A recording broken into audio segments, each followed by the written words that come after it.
చెప్పాం కదా 4 వెహికల్స్ అయితే 4 ఎట్టండి, అక్కడ 2 ఇక్కడ 2 ఎట్టండి. ఆ వెహికల్స్ అంతా ఫ్రీగా తీసుకెళ్తారు. మీరేమో 5 పైసలు కూడా ఇవ్వకండి. ఓకే రండ్రా మీరు ముందస్తుగా మనం మాట్లాడింది ఎందుకంటే మేడం మాట్లాడితే బాగుంటుంది కదా. అంత అయిపోయాడు. అదే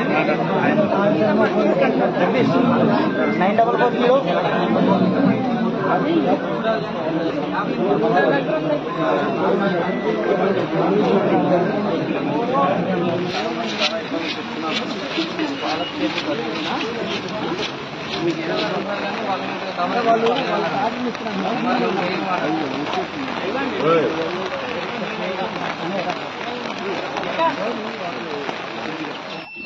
రంపచోడవరం నియోజకవర్గం ఎమ్మెల్యే శిరీష గారు నిన్న ముంపు మండలాల పర్యటనలో భాగంగా విఆర్పురం, కోనవరం, చింతూరు, ఎటపాక పర్యటనలో భాగంగా నిన్న కోనవరం మండలంలో కొండరసిపేట పంచాయతీకి వరద పర్యటనకి వచ్చారు.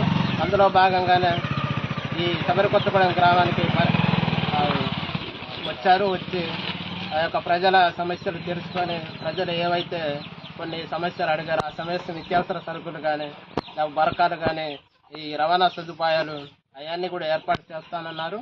ఆ రవాణా సౌకర్యాలు ఏవైతే ప్రజలు అడిగారో ఆ మాట ప్రకారంగా నా సొంతగా ఎమ్మెల్యే గారి సొంత ఖర్చులతోనైనా వాహనాలు ఏర్పాటు చేస్తానన్నారు. ఆ మాట ప్రకారంగానే ఈరోజు మేము వెహికల్ ఏర్పాటు చేయడం జరిగింది. మాకు వెహికల్ ఏర్పాటు చేసినందుకు ఎమ్మెల్యే గారికి కూడా కృతజ్ఞతలు తెలియజేస్తున్నాను. అలాగే ఇంకా ఎమర్జెన్సీ ఏమైనా ఉంటే మిగతా అధికారులకు కానీ లేకపోతే మా దృష్టికి తెలియపరచగలరనేసి తెలియజేశారు.